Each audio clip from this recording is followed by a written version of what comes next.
I believe in having hope. On January 25th, 2002, my mom gave birth to her fifth child, a little boy. After having 4 girls, my parents had finally gotten their little boy. As the 7-year-old child that I was so excited about the idea of there being a new baby in the family. I remember telling myself that I would try to be the best big sister ever. I would teach him everything I possibly could. As he started getting older, I managed to do so. Everything he did was so amusing to me, to see how a child that small could do whatever we did. He learned how to talk, walk, and was well potty trained. He was developing at a healthy rate, to what we would call normal. He was an intelligent little boy, I could tell. We were all happy to have him here in this world with us. We were all grateful to God. I remember things changing. My parents started to worry. There was change in his behavior. When he turned 3 years old, my mom wanted to sign him up for preschool. She had to take him to the doctor and get him checked, like it's required for all parents to do so. The doctors would say that there was nothing wrong with him, that perhaps he's just developing slower. My mom stopped asking doctors and started asking others for honest answers to her questions. A psychologist told my mom that she wasn't going to lie to us, but that she thought my little brother might be autistic. One in 88 children in the United States is autistic.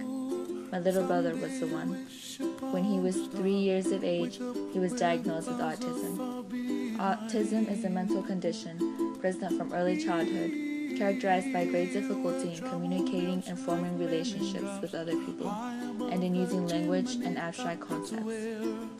The doctors say he's 35% autistic, though we believe it's more severe. My parents didn't even know about autism. They didn't know such a thing existed. At my age, I didn't know exactly what that was either.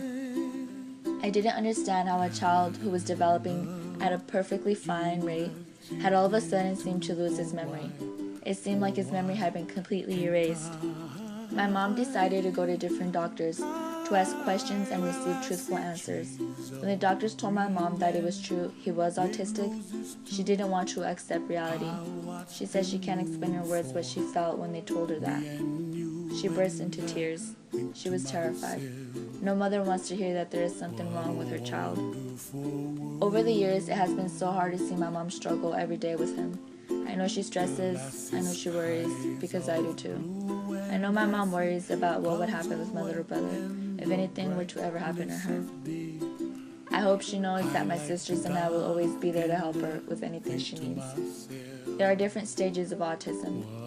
Autistic children can speak, they just have trouble communicating. But my little brother doesn't speak at all. The only memory that I have of him ever speaking to me is from 9 years ago when he was 2 years old and I was 8.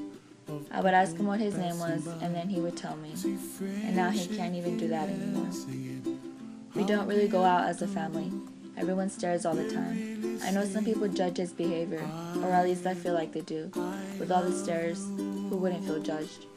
For everyone that makes fun of kids with disabilities and uses the word retarded to describe them, honestly, they're heartless. They don't know what people with challenges go through. They don't know what their family goes through. And who are strangers to judge? People complain about their siblings all the time, how they're so annoying and how they always get into fights. I would have preferred a million times that than worrying about my little brother's future. Wondering if one day everything will be okay, if he will ever be able to talk. I've never really talked about this with anyone. I've always felt like no one really cared. But now I know that it's important for others to be aware of autism, because one day perhaps their child might be that one in 88 children like my little brother. I believe in having hope. For all the autistic children out there and their families, I have hope for the future generations that the rates of autism will begin to decrease. I hope that the real cause of autism will finally be discovered.